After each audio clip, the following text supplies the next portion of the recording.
Gold buyers, మీ కష్టాల్లో నమ్మకమైన మీ ఆత్మీయ నేస్తం.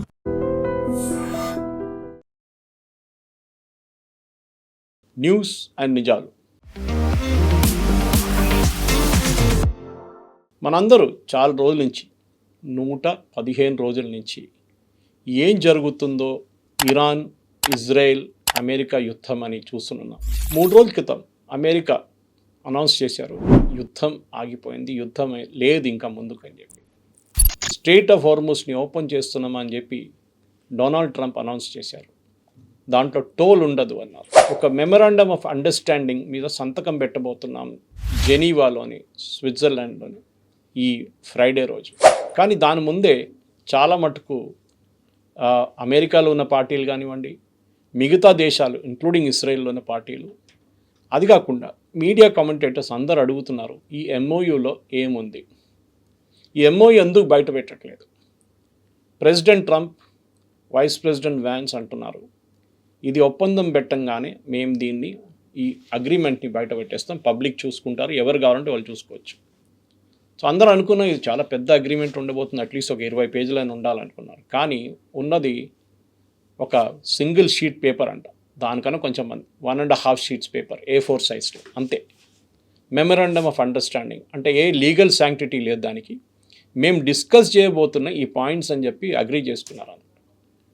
మన దగ్గర చూస్తాం, మనం ఈ ఇన్వెస్ట్మెంట్ కాన్ఫరెన్సెస్ నడుస్తున్నప్పుడు హైదరాబాద్ కానీ, ఢిల్లీలో కానీ, చెన్నైలో కానీ, బెంగళూరులో కానీ ఈ ఒక యాన్యువల్ ఇన్వెస్ట్మెంట్ కాన్ఫరెన్స్ ఉంటుంది. Invest in Telangana, invest in Karnataka, invest in Delhi, invest in UP అని చెప్పి పెద్ద కాన్ఫరెన్స్ పెడతారు, చాలామంది వస్తారు. ఓకే, ఇంటర్నేషనల్, నేషనల్ కంపెనీ అందరు వచ్చి సంతకం పెడతారు. దాని తర్వాత అక్కడ ఆర్గనైజర్స్ అనౌన్స్ చేస్తారు, మేము 1,50,000 కోట్లు లేకుండా 3,50,000 కోట్ల పెట్టుబడి మాకు రాబోతుందని. మళ్ళీ దాని తర్వాత నెక్స్ట్ ఇయర్ అదే కాన్ఫరెన్స్ వచ్చినప్పుడు మీరు అడిగినారనుకోండి, ఏమైందా 3,50,000 కోట్లు అంటే, అదొక 20,000 కోట్లు వచ్చిందంటే అంతే అన్నారు. ఎందుకు?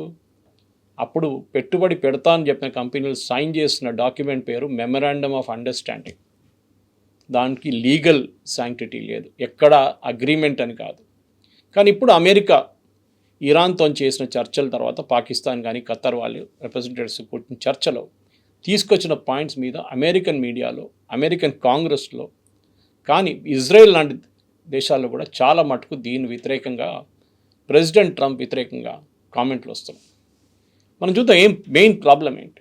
ఈ మెమరాండమ్ ఆఫ్ అండర్స్టాండింగ్లో ప్రెసిడెంట్ ట్రంప్ చెప్తున్న అన్నిటికంటే పెద్ద ఒక న్యూస్ ఏంటంటే యురేనియం గురించి. Of course strait of Hormuz open చేస్తే, స్ట్రెయిట్ ఆఫ్ హార్ముజ్ ఓపెన్ ఉండే కదా ముందు, కొత్తది ఏం చేశారు ఆయన? ఆయనే తాళం వేసాడు, ఆయన తాళం తీసాడు, మళ్ళీ దానికేముంది పెద్ద పని.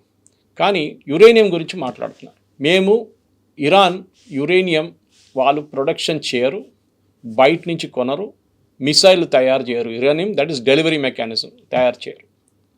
Iran will not have any nuclear weapons అని ప్రెసిడెంట్ ట్రంప్ చెప్తున్నారు. కానీ నిజమేముంది దీంట్లో? యాక్చువల్లీ యురేనియం గురించి మన అందరు తెలిసిందే. ప్రెసిడెంట్ బరాక్ ఒబామా ఉన్నప్పుడు 2015లో ఒక ఒప్పందం చేశారు, JCPO అగ్రిమెంట్ అని చెప్పి. ఆ అగ్రిమెంట్లో ఫస్ట్ ఉన్న line, Iran shall not produce, possess or buy any nuclear weapons. అంటే ఇరాన్ వాళ్ళ యురేనియం ప్రొడ్యూస్ చేయరు, దాని కాకుండా వాళ్ళు బయట నుంచి కొనరు. అది కూడా ఉండొచ్చు కదా, మన పక్కన నార్త్ కొరియా కూడా కూర్చున్నాడు అక్కడ, కిమ్ జాంగ్ ఉన్. ఆయన ఒక సూపర్ మార్కెట్ పెట్టుకున్నాడు, ఎవరు కావాలంటే వెళ్ళి అక్కడ న్యూక్లియర్ వెపన్స్ కొనుక్కోవచ్చు. పాకిస్తాన్ ఎక్కడి నుంచి కొనుక్కొచ్చారు వాళ్ళు, దాని తర్వాత వాళ్ళు న్యూక్లియర్ పవర్ అయ్యారు. ఈ లైన్ ప్రెసిడెంట్ ఒబామా JCPO అగ్రిమెంట్లో ఫస్ట్ లైన్. ట్రంప్ ఇప్పుడు మనం చూడలేదు కానీ ఇప్పుడు దాకా డాక్యుమెంటు, ఈ మెమరాండమ్ ఆఫ్ అండర్స్టాండింగ్ MOU, కానీ దాంట్లో ఉన్న ఫస్ట్ లైన్ అదే అంటున్నారు. సో కొత్తదేముంది మళ్ళీ? ప్రెసిడెంట్ ట్రంప్ యుద్ధానికి ఎందుకు వెళ్ళారు? ఇదే అగ్రిమెంట్ ప్రెసిడెంట్ ఒబామా తీసుకొచ్చినప్పుడు ఆయన చాలా పెద్ద ఇష్యూ క్రియేట్ చేశారు. 2018లో ఎలక్షన్ గెలిచిన తర్వాత ఆయన ఫస్ట్ అగ్రిమెంట్ని చింపి పక్కన పడేశారు. ఈ అగ్రిమెంట్ పనికిరాదు, ఇది ఇరాన్కి న్యూక్లియర్ వెపన్స్ ప్రొవైడ్ చేయడానికి చాలా అడ్వాంటేజ్గా ఉందని చెప్పి పక్కన పెట్టేశారు. కానీ ఇప్పుడేం జరిగింది? ఆ అగ్రిమెంట్ కాదు, దానికన్నా చాలా దారుణమైన అగ్రిమెంట్ సైన్ చేశారు ఇప్పుడు. అంటే అఫ్కోర్స్ అండర్స్టాండింగ్ అని చెప్పొచ్చు. ఇరాన్ వాళ్ళ న్యూక్లియర్ వెపన్స్ ప్రొడక్షన్ ఆపుతారా? ఆపరు. వాళ్ళు ఏమంటున్నారు ఇప్పుడు, ఈ 60 రోజుల సీజ్ ఫైర్, చాలామంది అనుకుంటున్నారు ఇప్పుడు ఈ సైన్ చేసే MOU ఏదో అగ్రిమెంట్ అనుకుంటా, కాదు. దీంట్లో ఫస్ట్ ఎలిమెంట్ ఏంటంటే 60 రోజులకి ఇప్పుడున్న సీజ్ ఫైర్ పొడిగిస్తున్నారు, అంతే, ఇంకేం లేదు. దాంట్లో మనం కూర్చొని డిస్కస్ చేద్దామని చెప్పి ఒక 10 పాయింట్లో 5 పాయింట్లో 14 పాయింట్లో అంటున్నారు. దాంట్లో ఫస్ట్ పాయింట్ నేను చెప్పాను యురేనియం గురించి, రెండవది స్ట్రెయిట్ ఆఫ్ హోర్మోజ్ గురించి, మూడవది ఇరాన్ వాళ్ళ వైపు ఉన్న ప్రాక్సీస్కి ఉన్న సపోర్ట్ దాని గురించి కూడా ఏం మాట్లాడలేదా. ఇరాన్ అంటున్నారు, అమెరికా అంటున్నారు ఎస్ అంటారు, ఇరాన్ అంటున్నారు నో అంటారు. కానీ దీని అన్నింటిలో నడిమిట్లో ప్రైమ్ మినిస్టర్ నెతన్యాహు ఒక చాలా ఇంపార్టెంట్ స్టేట్మెంట్ ఇచ్చారు. ఎందుకంటే ఇరాన్ ఎప్పుడు చెప్తున్నారు, ఇప్పుడు కూడా చెప్తున్నారు, ఈ సీజ్ ఫైర్ ముందుకెళ్ళాలంటే, ఈ ఎంఓయు ఉండాలంటే ఇరాన్ ఇన్సిస్ట్ చేసిన ఏంటంటే ఇజ్రాయెల్ లెబనాన్లో ఉండకూడదు, అక్కడున్న హెజ్బుల్లా మీద దాడి చేయకూడదు. కానీ ప్రైమ్ మినిస్టర్ నెతన్యాహు చాలా క్లియర్గా చెప్తున్నారు, మాకు దాంతో సంబంధమే లేదు. ఈ సీజ్ ఫైర్ లేకుంటే ఈ ఎంఓయు సంతకం పెట్టింది అమెరికా, ఇరాన్. మేము దాంట్లో లేము. మేము కావాలంటే మా దేశాన్ని కాపాడుకుంటాం, మా దేశం కోసం ఏం కావాలంటే చేస్తాం. యాక్చువల్లీ ప్రైమ్ మినిస్టర్ నెతన్యాహు మీద చాలా పెద్ద ప్రెషర్ ఉంది. ప్రెసిడెంట్ ట్రంప్ ఎందుకు ఈ ఒప్పందం చేశారో అందరికీ తెలుసు. ఎందుకంటే ఆయనకి ఇప్పుడు మిడ్ టర్మ్ పోల్స్ రాబోతుంది నవంబర్లో. అక్కడున్న గ్యాస్ ప్రైసెస్ కానీ, పెట్రోల్ ప్రైసెస్ కానీ, డీజిల్ ప్రైసెస్ కానీ, ఫర్టిలైజర్ ప్రైసెస్ పెరిగినప్పుడు వాళ్ళ పార్టీ వాళ్ళు చాలా క్లియర్గా చెప్పారు ప్రెసిడెంట్ ట్రంప్కి, ఈ రాబోయే ఎలక్షన్ మనం ఓడిపోతే ప్రెసిడెంట్ ట్రంప్ నెక్స్ట్ 2 years ఉంటాడో లేదో అది కూడా డౌట్. ఎందుకంటే ఇంపీచ్ చేసి ఆయన బయటకు తీసేస్తారు, లేకుంటే ఆయన్ని పవర్లెస్గా చేసేస్తారు. ఆయన ఏ నిర్ణయం తీసుకోలేకపోతారు నెక్స్ట్ 2 years దాకా, ఆయన టర్మ్ ఎండ్ అయ్యేదాకా. సో ప్రెసిడెంట్ ట్రంప్కి అది కావాలని చెప్పి ఆయన ఈ అర్జెంటుగా ఇది తీసుకొచ్చారు. ఇరాన్ అంటున్నారు మేము యుద్ధం గెలిచాం, కరెక్ట్. యాక్చువల్లీ అమెరికా ఓడిపోయింది. ఇంత పెద్ద దేశమైన America, the most powerful army in the world, most powerful navy in the world, most powerful air force in the world అని ప్రెసిడెంట్ ట్రంప్ చెప్పుకుంటే పదే చెప్తారు. ఇప్పుడు అదే ఆర్మీ, అదే ఎయిర్ ఫోర్స్, అదే నేవీ ఇరాన్ ముందు సరెండర్ అయిపోయారు. ప్రెసిడెంట్ ట్రంప్ అంటున్నారు నేను ఇరాన్ది న్యూక్లియర్ వెపన్స్ ఆపేస్తాను, లేకుంటే వాళ్ళు 2 గంటల సేపట్లో ఇజ్రాయెల్ని ఫినిష్ చేసేస్తుండే. ప్రెసిడెంట్ ట్రంప్ ఆయన ఈ సెకండ్ టర్మ్లో అన్నిటికంటే పెద్ద సాధించింది ఒక ఏంటంటే అందరితో కొట్లాడబెట్టుకున్నాడు. వాళ్ళ own European allies, NATO allies, Britain కానీ, ఫ్రాన్స్ కానీ, జర్మనీ కానీ, ఇటలీ కానీ వీళ్ళందరితో కొట్లాడబెట్టు, అందరిని ఏదేదో చెప్పారు. ఆయన ప్రాబ్లం ఏంటంటే ఆయన పొద్దున్న లేచి పిల్లి తెల్లదంటాడు, సాయంకాలం కాదు కదా పిల్లి నల్లదంటారు. ఇది ప్రెసిడెంట్ ట్రంప్ ప్రాబ్లం. ఆయన ఒక మాట మీద చెప్పిన మాటకి విలువ లేదు, ఆ మాటను పట్టించుకోరు. ఫస్ట్ ఆయన ఏమన్నారు, మనందరూ తెలిసి యుద్ధం మొదలైనప్పుడు, మనం ఎంఓయు పక్కన పెడదాం, యుద్ధం మొదలైనప్పుడు ఫస్ట్ ఏమన్నారు, ఆ పాత వీడియోలు ఇప్పుడు అందరు ప్లే చేస్తున్నారు అమెరికన్ ఛానల్స్లో, ఇరాన్లో ఉన్న ప్రజలు మీ రోడ్డు మీదకి రండి, మీ గవర్నమెంట్ మేము తీసేయడానికి మేము సపోర్ట్ చేస్తాం, help is on the way. పాపం 40,000 మంది, 35 నుంచి 40,000 మందిని అక్కడ ఉన్న Iranian revolutionary guard and Basij forces కలిసి చంపేశారు. ప్రెసిడెంట్ ట్రంప్ దగ్గర అడగాల్సింది, మీరు ఇచ్చిన పిలుపుతోనే వాళ్ళు బయటకు వచ్చారు, కానీ మీరు ఏం చేశారు? ఇప్పుడు మీరు రెజీమ్ చేంజ్ గురించి అసలు మాట్లాడలేదు. మాట్లాడడం పక్కన పెట్టండి. నిన్నొక ఈ G7 మీటింగ్లో ఏదో ఒక మీటింగ్లో నడిమిట్లో ప్రెస్ వాళ్ళు అడుగుతున్నాను, నేను ఎప్పుడు చెప్పలేదే రెజీమ్ చేంజ్ గురించి అంటున్నారు. చెప్పలేదా? మీరు చెప్పారు కదా చాలా క్లియర్గా, regime change is the most important thing. Iran surrender చేయాలన్నారు. ఇప్పుడు ఆమె ఏంటంటున్నారు, ఇరానియన్ రెవల్యూషనరీ గార్డ్ చాలా రేషనల్ అయిన చాలా మంచోళ్ళు అంటున్నారు. ఆయన ఆలోచించడం, ఒక అమెరికన్ ప్రెసిడెంట్ ఏం ఇమేజ్ ఉంటుంది ఆయనది? ఇరాన్ ముందు సరెండర్ అయిపోయారు ఆయన కంప్లీట్గా. ఇరాన్ గురించి న్యూక్లియర్ దాని గురించి మాట్లాడలేదు. ఇరాన్ అంటే తర్వాత చూద్దాం. మళ్ళీ ఇంకో కొత్త కాంట్రవర్సీ వచ్చింది. $300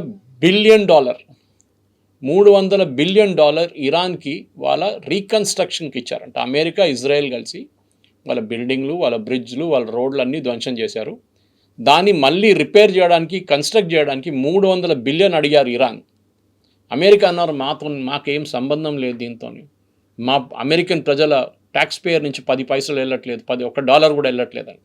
కానీ ఏం జరిగింది? పక్కనున్న ఖతర్, సౌదీ అరేబియా, UAE ఇంకా కొన్ని దేశాలు వాళ్ళందరూ కలిసి ఇరాన్కి ప్రొటెక్షన్ మనీ ఇస్తారు. మన దగ్గర హఫ్తా అని చెప్తారు. ఓకే, కొంత గుండాలు వచ్చి అంటారు, మీరు ఇక్కడ దుకాణం పెట్టుకోవాలంటే హఫ్తా ఇవ్వండి మాకు, అప్పుడు మీరు ఉండొచ్చు, మేము ప్రొటెక్షన్ ఇస్తాం మీకు. అదే ఇరాన్ అడిగారు, మా దేశానికి మీరు డబ్బులు ఇస్తే మిమ్మల్ని మేము ఏం చేయము. ఇన్ఫ్యాక్ట్ మీరు చూస్తారు లాస్ట్ 3 వారాల నుంచి UAE మీద, సౌదీ అరేబియా మీద, ఇంకా అది కాకుండా మన మెయిన్ స్పాన్సర్ ఆఫ్ టెర్రరిజం అని చెప్పలేము కానీ హౌస్ ఆఫ్ టెర్రరిజం ఖతార్, వీళ్ళు ముగ్గురు మీద ఇరాన్ బాంబింగ్ చేయలేదు. ఎందుకంటే వాళ్ళు చెప్పారంట, మేము మీకు డబ్బులు ఇస్తాం, మేము ముగ్గురు కలిసి $300 బిలియన్ మీకు ఇస్తాం. ఎందుకంటే మా బిజినెస్ మొత్తం ఆగిపోయింది, మా షిప్పులు బయటకు వెళ్ళలేకపోతున్నారు, సో ప్లీజ్ మమ్మల్ని కాపాడండి అని చెప్పి ఇవి 3 దేశాలు కలిసి $300 బిలియన్ ఇవ్వచ్చు. వైస్ ప్రెసిడెంట్ వ్యాన్స్ దగ్గర అడిగారు, ఇట్లా డబ్బులు ఇస్తున్నారా, మీరేం చెప్తున్నారంటే మాకు సంబంధం లేదు దాంతో, అది వాళ్ళు ఇస్తారంట. ఆలోచించండి, అమెరికా ఏం చెప్తున్నారు. యాక్చువల్లీ ఇరాన్ డబ్బులు ఉన్నాయి, బయట ఉంది, బ్యాంకులలో ఉన్నాయి, మన దగ్గర భారతదేశంలో కూడా ఉంది. అది అమెరికా ఫ్రీజ్ చేసేసారు 47 సంవత్సరాల ముందు ఇరాన్లో. అప్పుడు షా ఆఫ్ ఇరాన్ని గద్దెంపిన తర్వాత అమెరికన్ కన్సులేట్ మీద, అక్కడ అమెరికన్ ఎంబసీ మీద దాడి చేసి వాళ్ళ ఎంప్లాయీస్ని హాస్టేజ్గా పెట్టుకున్నారు. దాని తర్వాత చాలా మటుకు న్యూక్లియర్ ఇష్యూ మీద శాంక్షన్స్ వచ్చింది. ఈ డబ్బులన్నీ చాలా మటుకు బ్యాంక్స్లో పడి ఉందన్నమాట. ఎక్కడ ఇది మనం చూస్తాం, ఖతర్లో ఉంది, భారతదేశంలో ఉంది, యుఎస్లో ఉన్నారు, సౌదీ అరేబియాలో ఉంది, దుబాయ్ ఉన్న బ్యాంకులో ఉంది. అది కాకుండా అసెట్స్, బిల్డింగ్లు, మిగతా దాన్ని కూడా సీజ్ చేసుకున్నారు. ఇరాన్ ఏమంటున్నారు, మాకు 26 బిలియన్ ఉంది, అది మాకు ఇచ్చేసేయండి. యాక్చువల్లీ 100 బిలియన్ దాకా ఉంటుంది, అది కూడా ఇస్తారు, కానీ దానికి మైల్ స్టోన్ పేమెంట్స్, అంటే మేము చెప్పినట్లు చేస్తే మీకు డబ్బులు ఇచ్చేస్తూ ఉంటున్నారు. సో మీరు అడగచ్చు, మీరే ఆలోచించండి, దీంట్లో ఎవరు గెలిచారు ఈ యుద్ధంలో? ఇరానే గెలిచారు. వారికి డబ్బులు రాబోతుంది, అది కూడా చిన్న అమౌంట్ కాదు, $300 బిలియన్. ఇరాన్ది ప్రజెంట్ యాన్యువల్ బడ్జెట్ కన్నా ఎక్కువ. ఆలోచించండి. ఇరానియన్ ఆయిల్ నిన్నటి నుంచి మళ్ళీ వరల్డ్ మార్కెట్కి రావడం మొదలుపెట్టింది. వాళ్ళ అన్నిటికంటే పెద్ద కస్టమర్ చైనా. 90% ఇరానియన్ ఆయిల్ తీసుకెళ్తున్నారు, చైనా వాళ్ళు తీసుకెళ్తారు, మనం కూడా కొంటాం వాళ్ళ దగ్గర. దాని నుంచి ఒకరోజు వాళ్ళకి $140 నుంచి $200 మిలియన్ వాళ్ళకు రాబోతుంది ఆయిల్ ప్రొడక్షన్. ఇప్పుడు ప్రెసిడెంట్ ట్రంప్ అంటారు వీ వన్ ద వార్ అంటారు. ఎక్కడ గెలిచారండి? సో ఈ 60 రోజుల దాకా ఏం చేయబోతున్నారు? అమెరికా ఏ ఒప్పందానికి రాబోతున్నారు? ఏం కాదు. ఎందుకంటే మన అందరు తెలిసిందే, ఒబామా టైంలో జరిగిన జేసీపీ అగ్రిమెంట్ ఈ యురేనియం గురించే 2 సంవత్సరాలు నెగోషియేట్ చేసిన తర్వాత ఫైనలైజ్ చేశారు. అప్పుడున్న సెక్రటరీ ఆఫ్ స్టేట్, అక్కడున్న యురేనియం ఎక్స్పర్ట్స్, వాళ్ళ డిఫెన్స్ సెక్రటరీ అందరు కలిసి నెగోషియేట్ చేశారు. 2 సంవత్సరాలు పట్టింది. అంటున్నారు ఈ 60 రోజులు ఏం కాబోతుంది, కొత్తదేం రాదు, మళ్ళీ పొడిగిస్తారు దీన్ని. 60, దాని తర్వాత 60, దాని తర్వాత 60. ఇది ఎలక్షన్ అంటే మిడ్ టర్మ్ పోల్ జరిగేదాకా ఇది పోస్ట్పోన్ చేసుకుంటే పోతారు. దాని తర్వాత ఇరాన్ విత్డ్రా చేస్తారు, అమెరికా మళ్ళీ బాంబింగ్ మొదలు పెడతారు. ఇదే జరగబోతుంది. ఇప్పుడు ప్రెసిడెంట్ ట్రంప్ పరిస్థితి చాలా దారుణం ఉంది. ఆయన 71% మంది అమెరికాలో ఈ యుద్ధాన్ని వ్యతిరేకిస్తున్నారు. డెమోక్రటిక్ పార్టీ అగ్రెసివ్ మోడ్లో ఉన్నారు, రిపబ్లికన్స్ డిఫెన్సివ్ మోడ్లో వెళ్ళిపోయారు. కానీ ఎలక్షన్ అయిన తర్వాత డెఫినెట్గా ట్రంప్ ఒక కొత్త నిర్ణయం తీసుకుంటారు. అప్పుడు దాకా ఇట్లాంటి గేములు ఆడుతుంటారు, ఏదేదో అక్కడ లేదు ఇక్కడ లేదు అట్లా మాట్లాడతారు. కానీ మెయిన్గా మనం ఒక మాట అర్థం చేసుకోవాలి, ఈ యుద్ధంలో ఇరాన్ కాకుండా వాళ్ళ చుట్టుపక్కల ఉన్న అన్ని దేశాలు వాళ్ళకొక నిర్ణయానికి వచ్చారు. వాళ్ళందరూ మా దగ్గర అమెరికన్ బేసెస్ పెట్టుకున్నాం, మేము American air force base, American naval base పెట్టుకున్నాం ప్రతి దేశంలో. Saudi Arabia, UAE, Bahrain, Kuwait, Qatar, Oman, అన్ని దేశాల్లో ఉన్నాయి, యూఏఈ. కానీ వాళ్ళు ఎవ్వరు అక్కడున్న ఆ దేశంలో ఉన్న ప్రజల్ని కాపాడరు. వాళ్ళ బేస్ చూసుకున్నారు వాళ్ళు, కానీ అక్కడున్న లోకల్ ప్రజల్ని కాపాడుకోలేకపోయారు. ఇన్ఫ్యాక్ట్ యూఏఈ ఇజ్రాయెల్ నుంచి ఐరన్ డోమ్ తెచ్చుకున్నారు, ఇజ్రాయలీస్ వచ్చారు, వాళ్ళు కాపాడుకుంటున్నారు యూఏఈని. ఇప్పుడు వాళ్ళకందరికి చాలా క్లియర్గా తెలిసిపోయింది, ఈ అమెరికన్స్ని ఇక్కడ మనం ఉంచుకొని ఏం చేయలేము. బహుశా ఈ అగ్రిమెంట్ తర్వాత పాసిబ్లీ 2027లో ఒక నిర్ణయానికి వస్తారు, ఈ అమెరికన్ బేసెస్ మనకు అక్కర్లేదు, ఎందుకంటే వీళ్ళు ఏం సహాయం మమ్మల్ని చేయట్లేదు ఇక్కడ. కానీ కొన్ని దేశాలు ఉంటారు, ఫర్ ఎగ్జాంపుల్ ఖతర్ లాంటి దేశాలు నిన్న అన్నారంట $1 ట్రిలియన్ ఇన్వెస్ట్ చేయబోతున్నాం యూఎస్లోని. ఎందుకంటే వీళ్ళందరూ టిపికల్ అంటారు చూడండి, అమెరికన్ గుడ్ హ్యూమర్ అంటారు, అమెరికాని మా వైపు ఉంచుకోవాలి, రేపు ఎవరైనా మా మీద దాడి చేస్తారు, ఎందుకంటే ఇదంతా ఫ్యామిలీ హెల్డ్ స్టేట్స్, డెమోక్రసీ అని లేదు అక్కడెక్కడ.